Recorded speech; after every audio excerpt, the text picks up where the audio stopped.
Somehow, I'd managed to drink the thick, sweet brew. I felt strangely compelled to order another, even though my every instinct warned me against it. Excuse me? Yes, sir? May I have another beer, please? Certainly, sir. Same again? Yeah, please. How is this stuff made? That's the secret of the master brewer, sir. Each barrel is lovingly manhandled in time-honoured fashion, suspended on skillfully tied ropes of the finest hemp, lowered into the cellar utilising the forces of original gravity, like manna from heaven.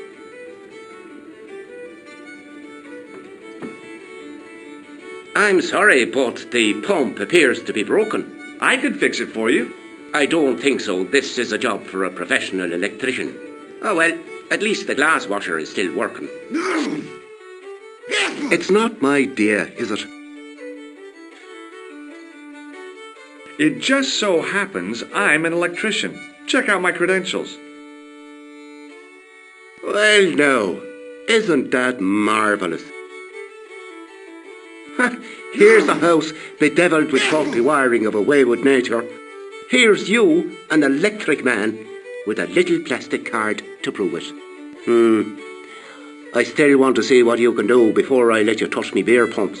You can make a start on the glass washer.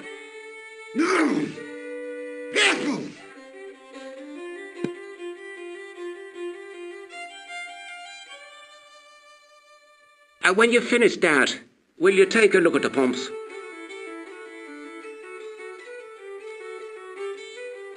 It was an electrical plug attached to the glass washer.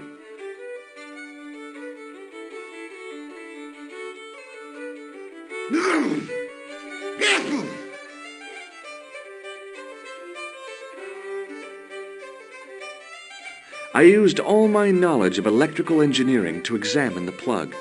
Seemed fine to me.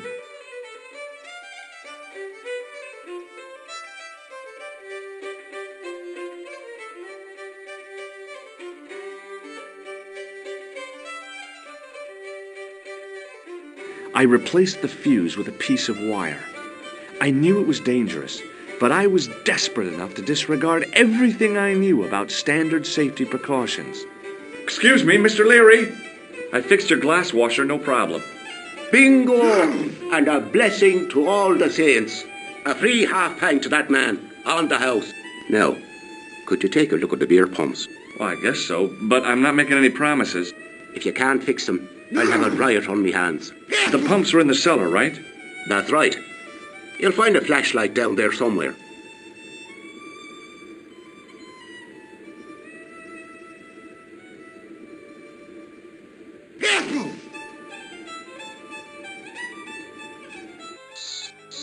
What a dumb place to store a flashlight.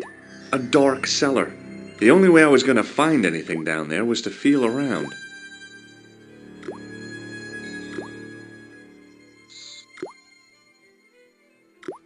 My hand closed on a long metal rod. I pushed the lever and heard the grating of metal, but nothing appeared to happen.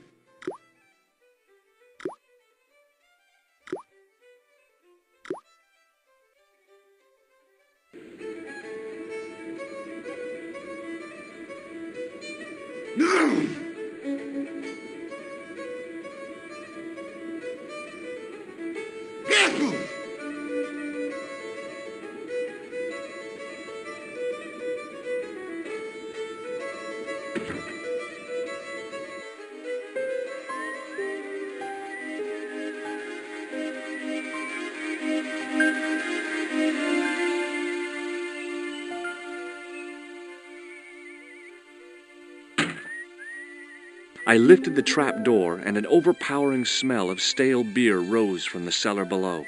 I looked down on a stone-tiled floor, way too far to jump.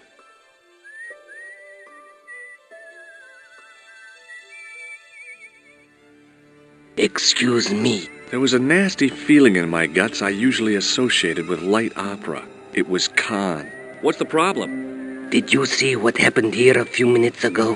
What was that? A man was involved in an unfortunate accident. I didn't see anything. What about the boy? He doesn't know anything either. The kid, well, you know how it is in these rural communities. Not enough genes to go round. I prayed McGuire had the sense to keep his mouth shut. Was the guy hurt bad? He's been taken care of, but he thinks he dropped a small parcel. You didn't happen to find it, did you? If I had, I would have taken it to the police. Of course. Thank you.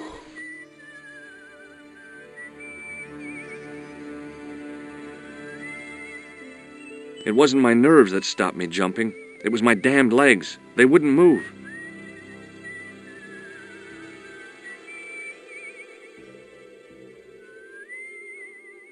Hey, McGuire. What do you want to know? See you later, kid. Okay, mister.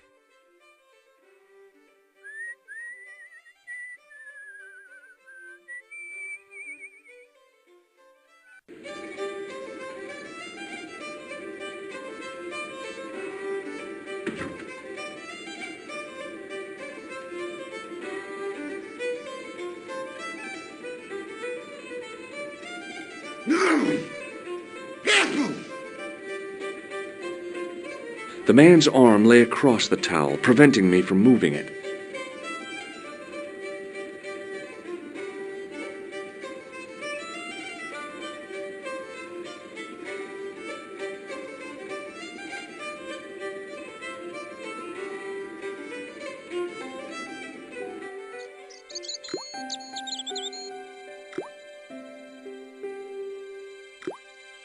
Then I noticed a flash of light, something sparkling beneath the open trapdoor.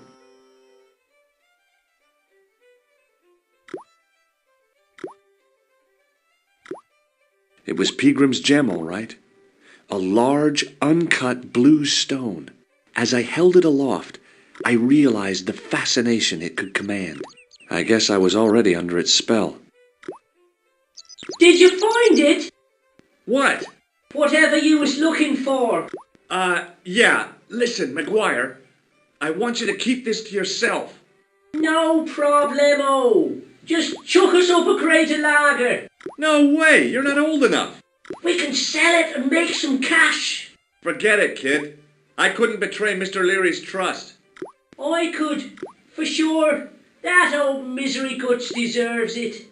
If you want to do me a favor, keep a lookout for that guy in the suit. Okay. But it'll cost you a packet of chips. Oh, and shout if you see that Ferrari. It was a bunch of cleaning materials.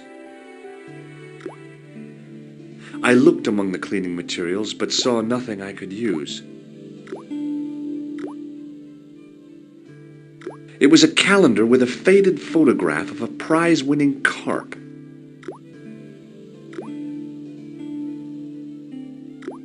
It was a rusty faucet. The faucet creaked, coughed, and spewed out a stream of rusty-colored water. I shut off the faucet as tight as I could, but it kept on dripping. It was a large blue gemstone. It was the barman's flashlight.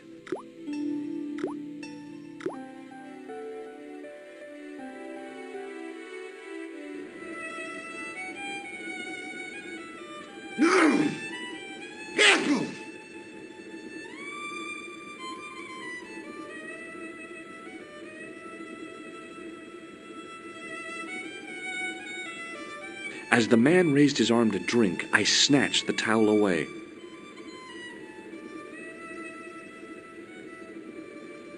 It was a rectangle of toweling printed with the words, "Nagopaline Stout builds body."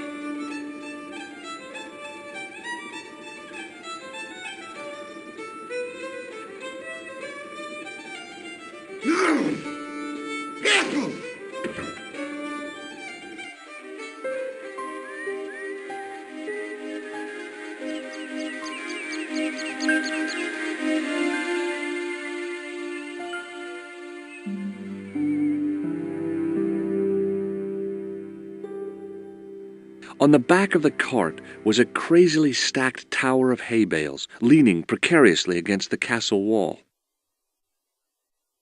The farmer's craggy face was set in a mask of aesthetic appreciation. His feet were set in a pair of manure-caked boots.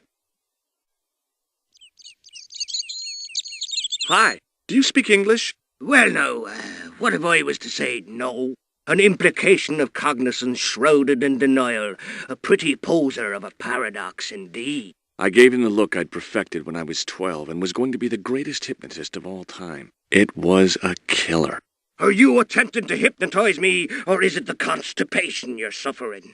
I was a little out of practice. Good book? A book? It's a passport to a world of fantasy and imagination. Yeah, what's the title? Creative Shelving for Beginners, the 1978 edition. What's so cool about home improvement? There's nothing like it.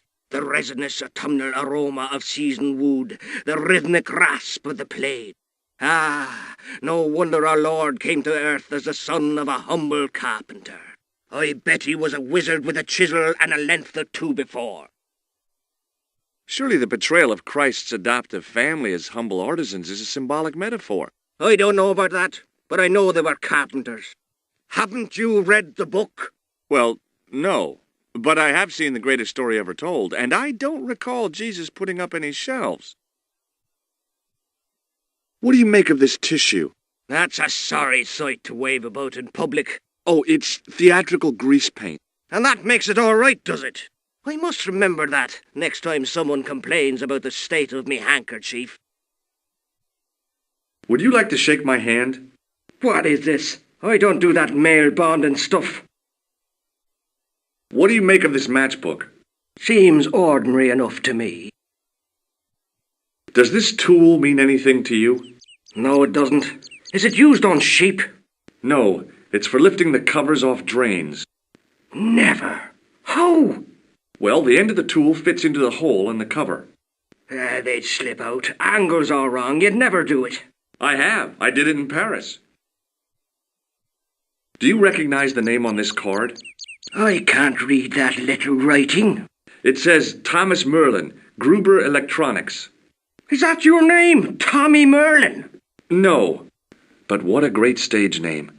It had what my high school hypnosis act had lacked, style and class. For a few seconds, I bathed in spotlights on a thundering tide of applause. Tommy Merlin, hypnotist. Are you all right? I'm fine. I just remembered something. This is the gem that Pegram found in the castle. So that's what all the fuss was about. I can't see why myself. Why men would fight and steal and kill over a little bauble like that. Well, it's kind of neat the way it sparkles. Maybe not.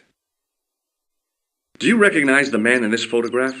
No, but I wouldn't trust him. His eyes are too close together. He's not a friend of yours, is he? Oh no, far from it. In fact, I believe it's the face of a killer. I knew it! Piggy eyes. Can't trust him.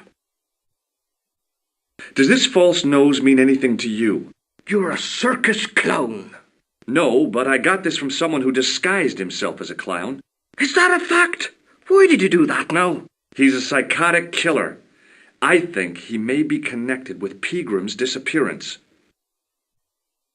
Have you any use for this towel? Whatever gave you that idea? Oh dear me, no. What can you tell me about the castle? Not much, I'm sorry to say. Most of its history is long forgotten. Ah, but if these old stones could only speak, what stories they'd tell. Stories to make your toes curl and your blood run cold. You know, this castle is said to be over 600 years old. Who built the castle? Mad Phelan, the first Lord of Lochmarn.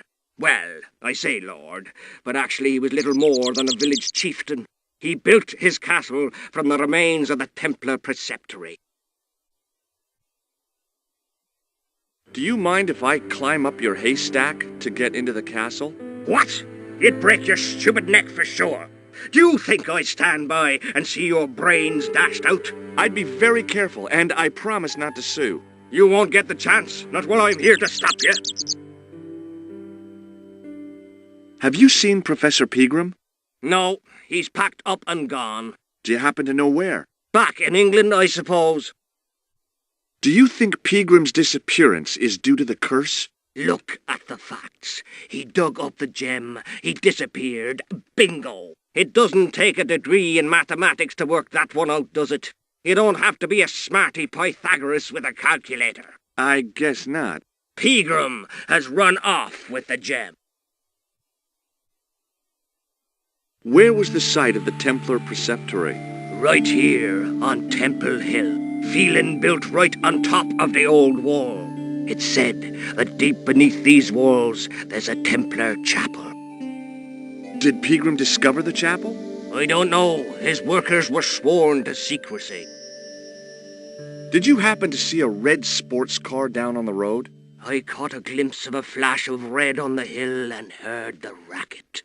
Sure, it was an awful noise. A sports car, you say? A Ferrari, to be exact. A racing car? And what was it doing here? The poor fella must have been lost. The driver of the Ferrari was involved in an accident. Is that so? Yeah, he knocked somebody down outside the bar. What an idiot! How could a thing like that happen? He was traveling too fast. So fast, he ran right under the car? I mean, the car was traveling too fast. But you'd have thought the idiot could have heard it coming.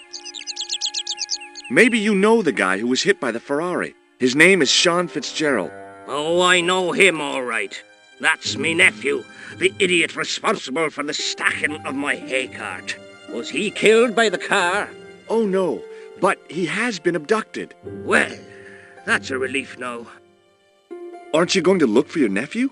What for? From what you say, it's too late. Well, you could report the matter to the police. Better not. Besides, what could they do? Well, they could mount a search. They have only the one bicycle between them. In a question of superior acceleration, I put me money on the Ferrari. I think you ought to know exactly what Sean has gotten himself into. I'm not sure I want to know. But you're his uncle, his own flesh and blood. You're right, but what can I do?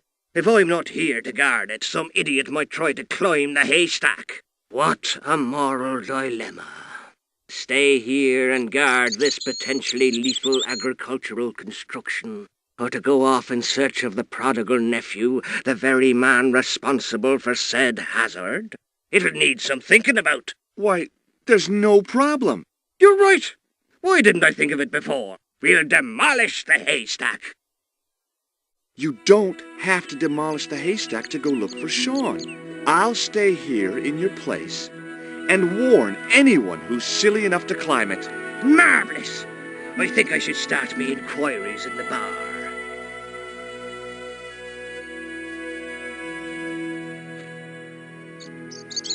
He strode off in the direction of McDevitt's bar, leaving me to contemplate the stack of hay.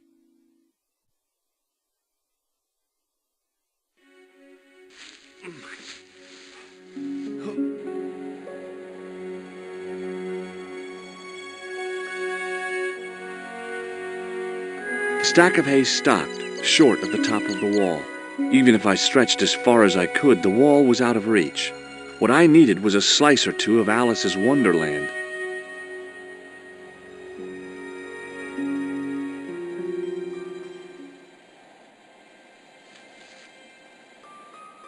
There was a narrow crack between two of the stones where the centuries-old mortar had crumbled away.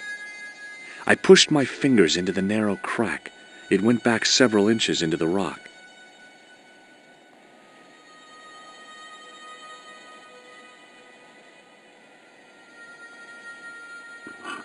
I inserted the end of the lifting key in the mortarless crack and gave it a firm shove. It remained lodged in the wall, jutting out to form a step.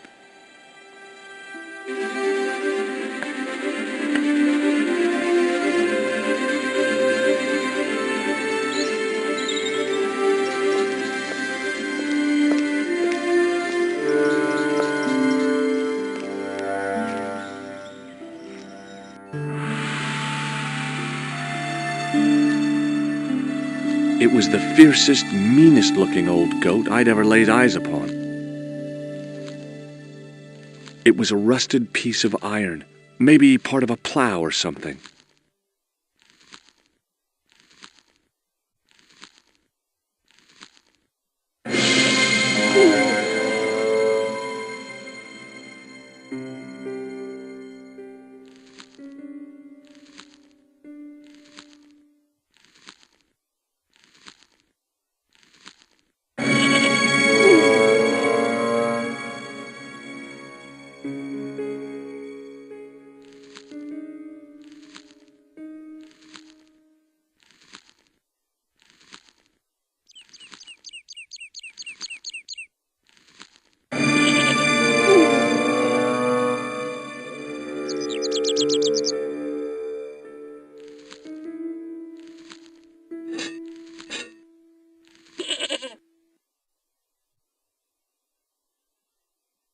The rope by which the goat was tethered had become tangled on the old plowshare.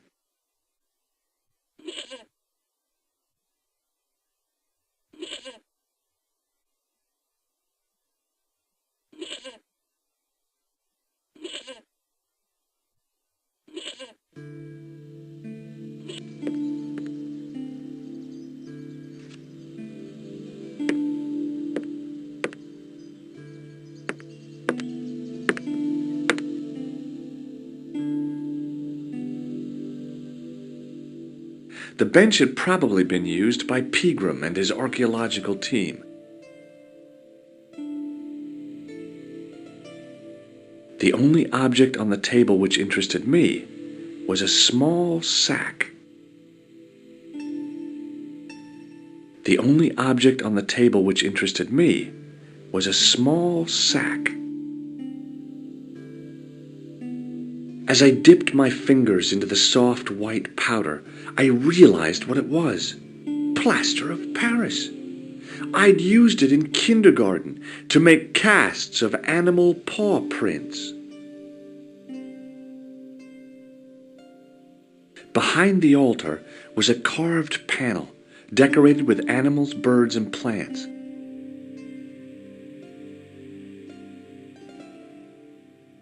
I tried in vain to move the panel. There was a pattern of 5 holes arranged on the wall. They'd been drilled there deliberately.